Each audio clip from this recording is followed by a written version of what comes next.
Let's do the BMF of every single UFC division. Shout out to this guy for the video idea.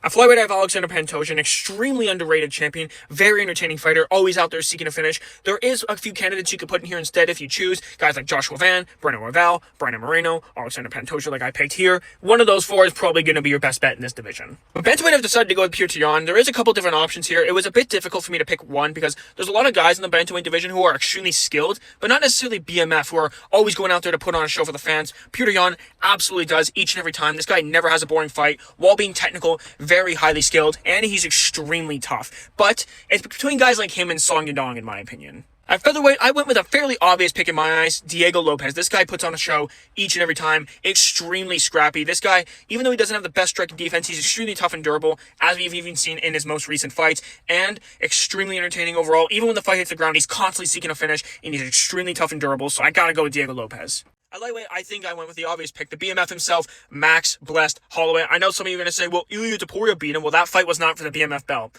all right? As soon as that fight's for the BMF belt, I will say Ilya is. But for right now, got to pick Max Holloway, undefeated in the last 10 seconds. Ilya better watch out if the fight hits the final 10 seconds of the 5th round. Welterweight was tough, but I decided to go with Jeff Neal. Yeah, there is a couple different options. You might go with Carlos Prates, for instance. The reason why I picked Jeff Neal is because he's been around for such a long time. He has fought basically everybody, it seems like, at this point. And while he does have some wins and some losses, for the most part, he is going to go out there and put on an absolute show. Absolute power in his hands. He can absolutely take a shot back. It's very hard to actually finish this guy. Of course, guys like Shavkat and Carlos Prates were able to finish him, but I would say that those guys are also extremely high-level fighters or extremely good power punchers, and Jeff Neal just, he did what he could in those fights.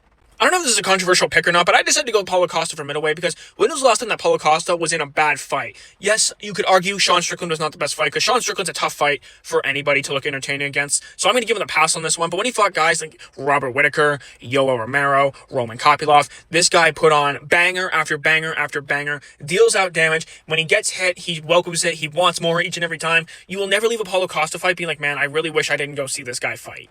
Light heavyweight was a toss-up for me between Alex Pereira and Yuri Prochazka, but I decided to go with Alex Pereira because he does have the 2 wins over Yuri, and Alex Pereira has saved multiple cards, headlined multiple events because there was no headliners, and he decided to step up even with injuries and sicknesses on multiple occasions. This guy will not ever give up on himself. He will absolutely dig deep and do absolutely what it takes to win each and every time. Even when he's 40%, he will do his best. Lastly, for heavyweight, I've gone with Sergey Pavlovich. You will never leave a Sergey Pavlovich fight bored. He's willing to take one to give one. This guy's an absolute monster, a wrecking machine, especially when he was on his way up. He's become a little bit less entertaining, but he's still extremely tough. He still will deal an absolute banger after banger after banger. I would have went with someone else in the division, but the heavyweight division actually lacks a lot of BMFs, which is kind of surprising because it's heavyweight.